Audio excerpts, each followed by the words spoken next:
welcome to another episode of Navigating Cancer. I'm Dr. Joey Bennett, joined by Wendy Hall, our clinical social worker at the Robert Boisano Oncology Institute. How are you? I'm very good. Nice to be here. It's great to be here, and we've got a very special guest with us tonight. We're always excited when we can offer something in this community that we haven't had before, and Dr. Farhad Golkar is a surgeon new to the area. He is part of Emeritus Surgical Associates.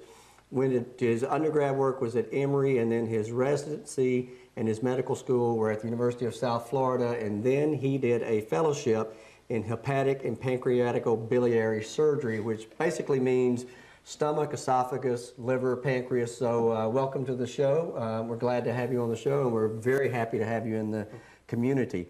Dr. Golkar brings something to the community that we haven't had, and that's really the surgical ability to handle a lot of the cancers in this area.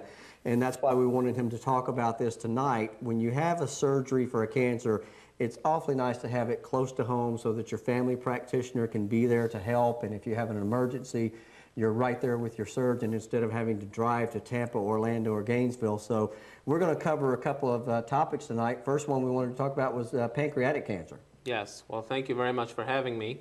So pancreatic cancer is not that common of a cancer, but it is a rather lethal cancer, and it is the fourth most common cause of cancer deaths in the United States and in the world.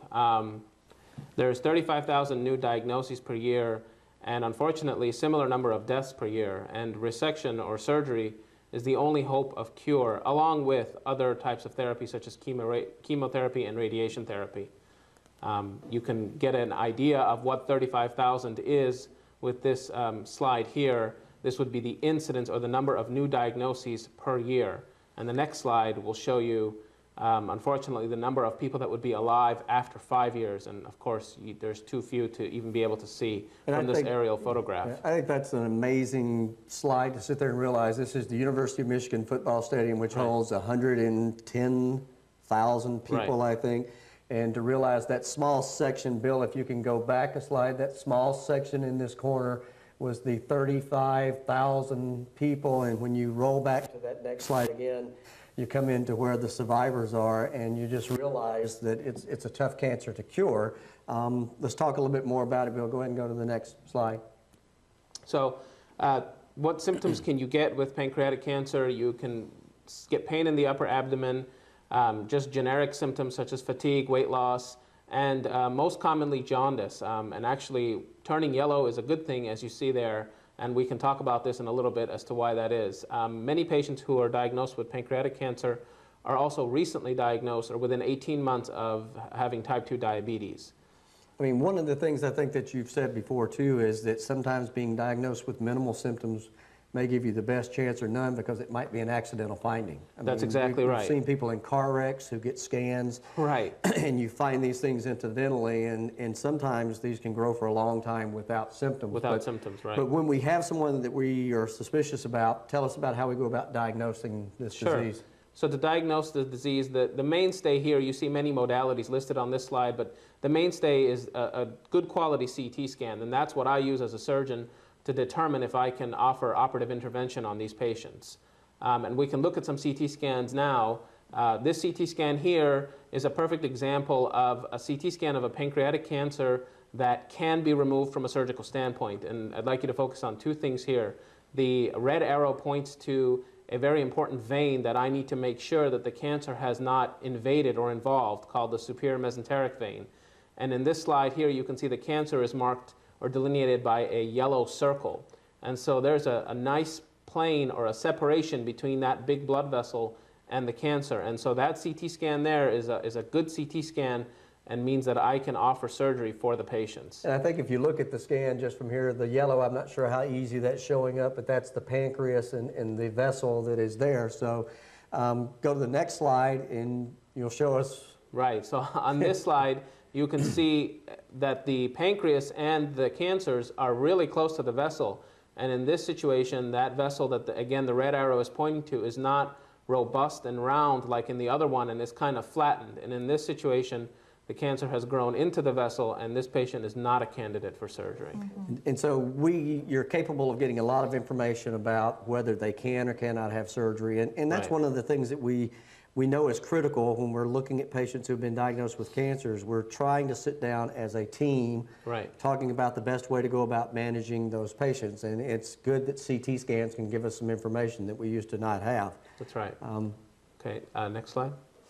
This is an anatomy slide to give you an idea of where the pancreas is in relation to other organs.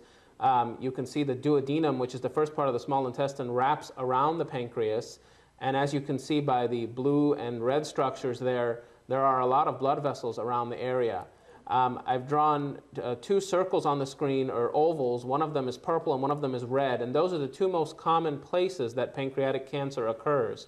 The purple one is in the head of the pancreas, and that's where a tumor can happen and you would turn yellow. And so even when the tumor would grow a little bit, you would turn yellow, and that's why it's good. Whereas if a cancer grows where the red circle is, then it could grow and grow and grow, like Dr. Bennett was saying, and not cause many symptoms until it's become rather large. And I think you can see that from the slide that you're seeing here and just looking at it as I'm pointing to it, there are a lot of critical structures in this area, and this is a very complicated surgery. And so now we can kind of go into the next slide and talk about how you go about treating this, because this is one of the toughest surgeries I can think of for any surgeon to do.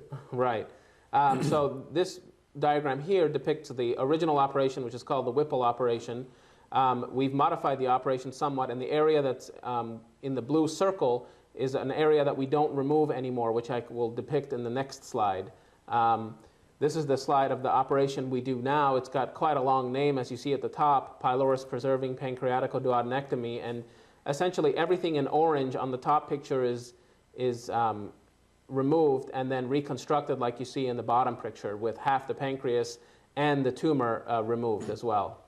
And so you're removing some of the intestine as well with this procedure? So we don't remove any of the stomach, but we do remove the gallbladder, the bile, the end of the bile duct, the head of the pancreas, and the first part of the small intestine called the duodenum. And then we connect everything back together. Bill, go to the next slide real quick for us. This is a picture of a tumor that occurs not in the head. Remember, this is a patient that won't turn yellow. And this is a patient who would get a different operation called a distal pancreatectomy and splenectomy, where we remove the other half of the pancreas and the spleen.